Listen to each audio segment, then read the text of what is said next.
بسم اللہ الرحمن الرحیم ان تنصر اللہ ینصرکم ویثبت اقدامکم۔ مملکت خداداد پاکستان کے وجود میں آنے کے فلسفے میں سے ایک فلسفہ یہ تھا کہ مسلمانوں کی جان مال اور آبرو کی حفاظت رہے۔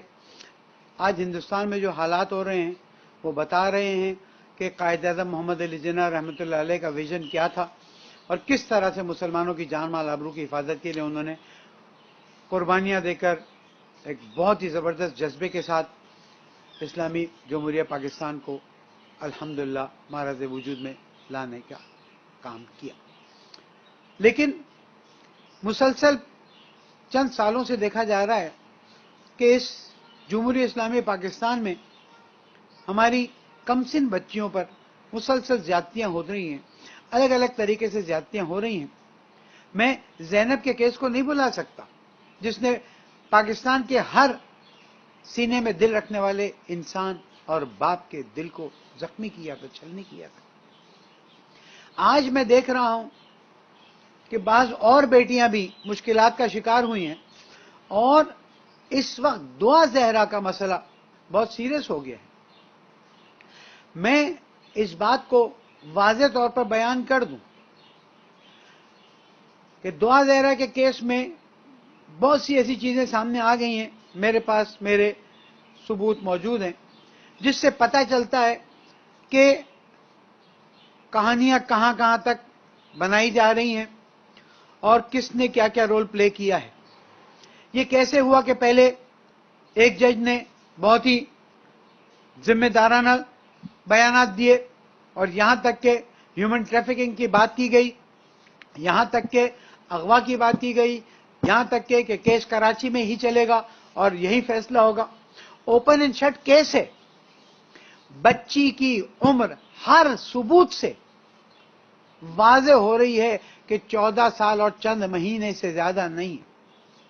اس کے باوجود کچھ ایسے حربے استعمال کیے جا رہے ہیں۔ 2 دن پہلے کی پیشی کے حالات دیکھ لیجئے۔ ایسے کیسے ہوا کہ 10 تاریخ کو ہونے والے کیس کی پیشی 6 تاریخ کو فوراً کر دی گئی؟ ایسے کیسے ہوا کہ پہلے جو جج صاحب کیس کو آگے لے کے بڑھ رہے تھے ایک دم سے جج کو چینج کیا گیا اور اس کے بعد ان جج صاحب نے جو طریقہ کار اپنایا؟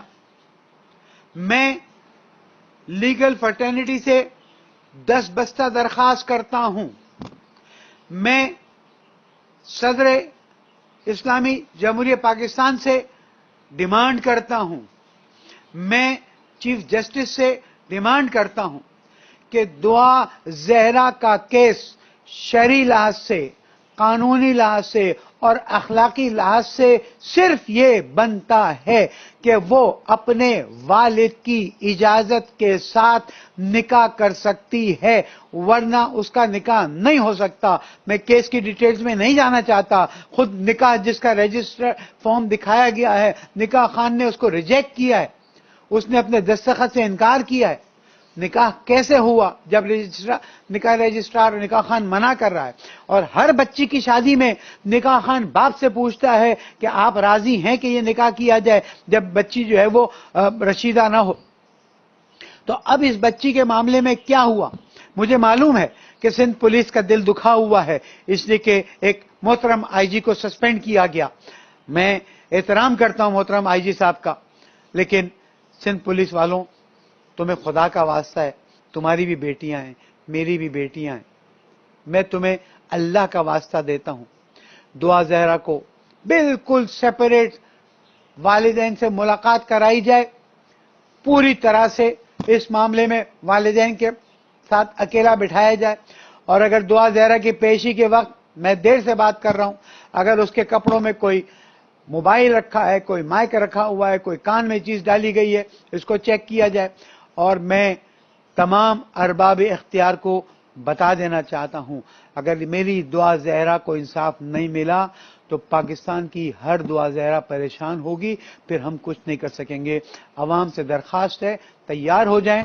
اگر دعا زہرا کے والدین اور دعا زہرا کو انصاف نہیں ملا تو انشاءاللہ، جیسے کہ قائد ملت جعفریہ سے میری گفتگو ہوئی اور انہوں نے کہا کہ اس کیس کو بھرپور طریقے سے فالو کیا جائے اور دیکھا جائے کہ انصاف کے تقاضے کیا ہیں، انہیں پورا کیا جائے، اس وقت تک ہم خاموش نہیں بیٹھیں گے. ہاں، بیٹی کو والدین کے پاس واپس بھیج دیا جائے. وہاں پر بیٹی آزادانہ ماحول میں کہے کہ مجھے اس لڑکے سے شادی کرنی ہے. ہم خود آئیں گے، ہم خود نکاح کا پروگرام رکھیں گے اور ہم خود اپنے ہاتھ سے اپنی بیٹی کو رخصت کریں گے. اللہ تعالیٰ میرے پاکستان کی بلکہ تمام امت اسلامیہ کے، چاہے ہندوستان میں بیٹیاں، چاہے افغانستان میں، چاہے کشمیر میں، ان کے پردے کی حفاظت کرے، ان کی عفت کی حفاظت کرے اور میرے پیارے ملک پاکستان کو ان مشکلات اور ان مسائل سے آزاد فرمائے. والسلام علیکم ورحمۃ اللہ وبرکاتہ.